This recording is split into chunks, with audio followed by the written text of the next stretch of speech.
സുഹൃത്തെ, ഈ പ്രൊക്രാസ്റ്റിനേഷൻ എന്ന സംഗതിയെക്കുറിച്ച് കേട്ടിട്ടുണ്ടോ?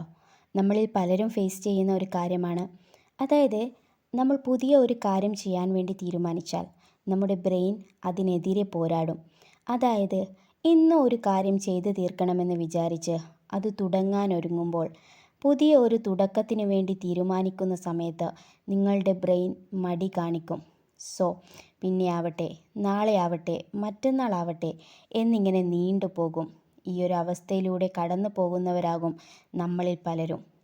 ഇപ്പോൾ തന്നെ പുതിയ ഒരു വർക്ക് ഏറ്റെടുക്കണമെന്ന് പറഞ്ഞാൽ ഇന്ന് വർക്ക് ആരംഭിക്കാൻ നല്ല ദിവസമല്ല, അല്ലെങ്കിൽ പുതിയ ഒരു വർഷമാണ് മുന്നിലേക്ക് വരുന്നത്, അടുത്ത കൊല്ലം മുതൽ ഞാൻ നന്നായി വർക്ക് ചെയ്യും എന്നിങ്ങനെ ഓരോ തടസ്സങ്ങൾ പറഞ്ഞ് നീട്ടിക്കൊണ്ടു പോകുന്നതിനെയാണ് പ്രൊക്രാസ്റ്റിനേഷൻ എന്ന് പറയുന്നത്. നമ്മുടെ മുന്നിൽ ഇതുപോലെ എത്രയെത്ര ന്യൂ ഇയറുകൾ വന്നു പോയിട്ടുണ്ട്. എന്നെങ്കിലും ന്യൂ ഇയറിലെടുത്ത പ്രതിജ്ഞ നമ്മൾ കണ്ടിന്യൂ ചെയ്ത് പോരുന്നുണ്ടോ? എൻ്റെ വാക്കുകൾ കേൾക്കുന്ന ആരൊക്കെ കൺസിസ്റ്റൻ്റായി എടുത്ത തീരുമാനം നടത്തി വരുന്നുണ്ടെന്ന് കമൻറ്റ് ചെയ്യണേ. നമ്മുടെ തലച്ചോർ എപ്പോഴും വർക്ക് ചെയ്തുകൊണ്ടിരിക്കാൻ താല്പര്യപ്പെടുന്നില്ല. അത് എപ്പോഴും ഒരു കംഫർട്ടബിൾ സോണിൽ ഇങ്ങനെ ഇരിക്കാനാണ് ആഗ്രഹിക്കുന്നത്. പക്ഷെ നമ്മുടെ ബ്രെയിൻ എന്ന് പറഞ്ഞാൽ അത്ഭുതങ്ങളുടെ കലവറയാണ്.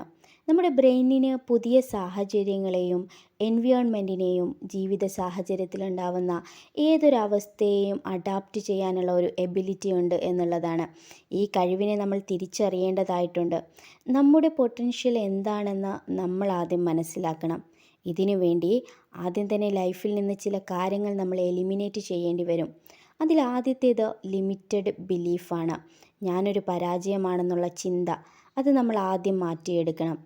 സുഹൃത്തെ, ഇത്രയും കാലം ഞാനൊരു പരാജയമാണെന്ന്, എന്നെക്കൊണ്ട് ഒന്നിനും പറ്റില്ലെന്നും കരുതിയിട്ട് എന്തെങ്കിലും നേടിയെടുക്കാൻ നിങ്ങൾക്ക് കഴിഞ്ഞിട്ടുണ്ടോ?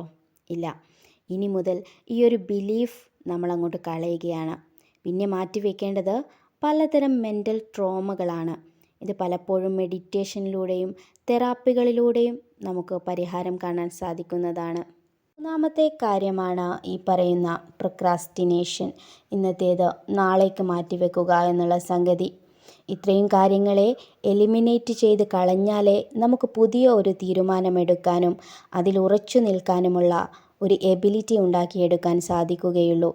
അതിന് ന്യൂ ഇയർ ആവണമെന്നോ നല്ലൊരു ദിവസമാകണമെന്നോ കാത്തിരിക്കേണ്ട ആവശ്യമില്ല. പുതുതായി തുടങ്ങുന്ന ജോലി എന്തുമാവട്ടെ, അത് നിലനിർത്താൻ കുറഞ്ഞത് 21 ദിവസമെങ്കിലും തുടർച്ചയായി നിങ്ങൾ ചെയ്തുകൊണ്ടിരിക്കണം. അത് ജീവിതത്തിൻ്റെ അല്ലെങ്കിൽ നിങ്ങളുടെ റുട്ടീൻ്റെ ഭാഗമായി കഴിഞ്ഞാൽ പിന്നെ നിങ്ങൾക്ക് ആ ജോലി ചെയ്യാതിരിക്കാനാവില്ല. സോ ഇതാണ് നിങ്ങൾ ചെയ്യേണ്ടത്. എല്ലാവർക്കും നല്ല ഒരു ദിവസം ആശംസിക്കുന്നു. Thanks for watching.